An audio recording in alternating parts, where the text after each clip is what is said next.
Muttalib radhiyallahu anhum. Hamzah, teman-teman sekalian, sosok yang susah sekali sebenarnya untuk digambarkan kepribadian. Penuh dengan semua kelebihan seorang laki-laki. Fisiknya kuat, kulitnya putih, tampangnya tampan. Ya. Kemudian orang yang memiliki prinsip dalam kehidupan. Benar-benar salah-salah. Dan Hamzah ini radhiyallahu anhu, nasabnya adalah Hamzah bin Abdul Muttalib bin Hashim dan punya kunya Abu Umara atau Abu Ya'la. Ada dua. Tentu ayahnya Abdul Muttalib kakek baginda Nabi alaihi salatu wassalam. Dan Abdul Muttalib sendiri memiliki 16 orang anak. 10 orang laki-laki dan 6 orang perempuan. 10 orang laki-laki ini ada 6 orang diantaranya yang meninggal sebelum masa kenabian.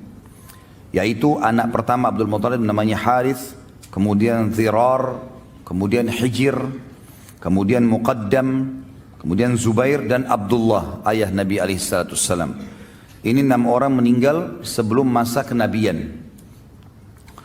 Sementara ada 4 orang dari laki-laki yang mendapatkan fase kenabian, 2 orang beriman dan 2 orang dalam keadaan kafir. Yang beriman adalah tokoh kita Hamzah bin Abdul Muttalib dan saudaranya Abbas bin Abdul Muttalib radhiyallahu anhum ajma'in, dan yang meninggal dalam keadaan kufur sementara mendapatkan fase kenabian adalah Abu Talib dan Abu Lahab. Dan Abu Lahab namanya adalah Abdul Izz. Sementara dari perempuan 6 orang, nama-nama tante-tante Nabi SAW atau saudarinya Hamzah adalah Sofiyah. Dan Sofiyah ini dipastikan masuk Islam. Dia adalah ibunya Zubair bin Awam. Kemudian Ummu Hakim, Atiqah, Umaymah, Afwah dan Bariyah. 6 orang nama ini, nama perempuan Sofiyah, Ummu Hakim, Atiqah, Umaymah, Afwah dan juga Bariyah. Ya. Ini semuanya disebutkan, yang saya temukan adalah yang masuk Islam Sofiyah. Kalau yang lain Allahu alam saya belum temukan. Kalau teman-teman temukan, alhamdulillah bisa jadikan sebagai referensi. Ibu beliau bernama Hawla binti Wuhaib dari Bani Zuhrah. Dan dia lahir bersamaan dengan lahirnya Nabi Muhammad alaihi salatu wassalam. Ya, jadi memang walaupun dia posisinya paman, tapi lahirnya tahun yang sama dengan lahirnya Nabi SAW. Makanya dikatakan Hamzah seumur dengan Nabi SAW. Dan selain paman, juga seumur dengan Nabi SAW, dia juga adalah saudara susuan Nabi SAW. Ya. Jadi ada seorang wanita yang saya lihat hampir semua ulama-ulama yang menyusun sejarah, mengatakan yang menyusui mereka berdua, Thuwaibah maula Abu Lahab. Thuwaibah, seorang budak wanita, pernah menyusui Nabi SAW dan pernah juga menyusui Hamzah dalam waktu yang seketika. Maka dia katakan saudara susu Nabi SAW. Hamzah bin Abdul Muttalib, teman-teman sekalian, berjalan seperti biasa di kehidupan Mekah. Di awal-awal dia adalah orang yang sangat kuat secara fisik, tinggi besar, dan sangat ahli dalam memanah. Oleh karena itu dia sangat gemar sekali berburu, gemar sekali. Di masa mudanya semua dihabiskan dengan itu. Dia naik turun gunung, ke padang pasir, lembah-lembah, dan kekuatan fisik yang luar biasa dimiliki. Dia dengan Umar bin Khattab terkenal. Jadi kalau berburu singa. Ya. Dan bukan berburu rusa atau kelinci seperti antum ya. Ini berburu singa. Dan singa ini kalau setelah diburu ya, dan mati, memang semasa jahiliyah mereka belum tahu masalah hukum halal haram memakan ini. Maka Hamzah radhiyallahu anhu memikul singa itu di pundak sebelah kirinya dengan satu tangan, dan satu tangan yang satu memegang busur panah. Dan untuk membunuh singa dengan anak panah ini nggak gampang. Anak panah tidak semudah itu bisa menembus kulit yang tebal. Tapi kuasa Allah, dia diberikan kelebihan itu radhiyallahu anhu. Di awal Islam tentunya, waktu Nabi SAW mengumandangkan Islam, dia tidak terpengaruh, tidak juga mau masuk Islam, tidak juga membenci Nabi SAW. Berbeda dengan Abbas. Abbas radhiyallahu anhu nanti kita akan jelaskan, dia tidak masuk Islam untuk menjaga hubungan dengan kaumnya, tapi dia suka dengan Islam. Hamzah tidak cenderung kepada keduanya. Tidak ikut-ikutan membenci Islam, tidak juga mendukung keponakannya. Makanya yang paling condong mendukung itu adalah Abu Talib sebenarnya. Tapi yang jelas teman-teman sekalian, ada satu kejadian dengan hikmah Allah terjadilah masuk Islamnya tokoh kita ini. Dengan tiba-tiba begitu saja.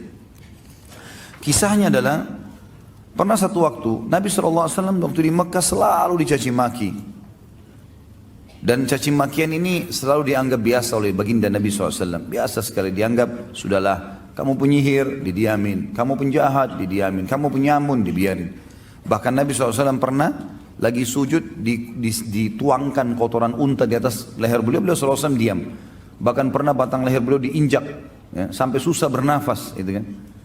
Namun Nabi SAW sabar, dibiarin saja. Karena tidak ada kekuatan di Mekah.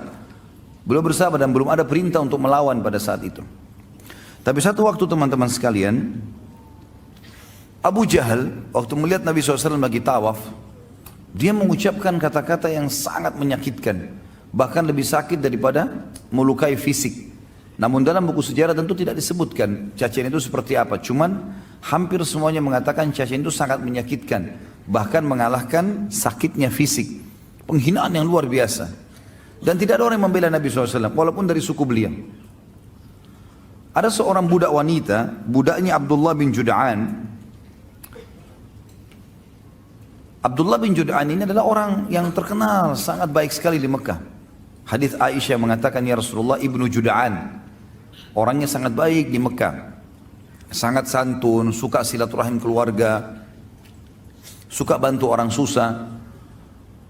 Kata Aisyah, ya Rasulullah, dalam hadis Bukhari Muslim, Ibnu Jud'an. Siapa yang tidak kenal kebaikannya di masa jahiliyah? Apakah bermanfaat amal-amal yang dia kerjakan? Kata Nabi SAW, tidak sama sekali. Karena dia belum pernah beriman kepada Allah. Dia tidak syahadat, tidak masuk Islam. Yang jelas Ibnu Jud'an ini, Abdullah bin Jud'an tidak pernah membenci Nabi SAW. Tapi dia tidak masuk Islam.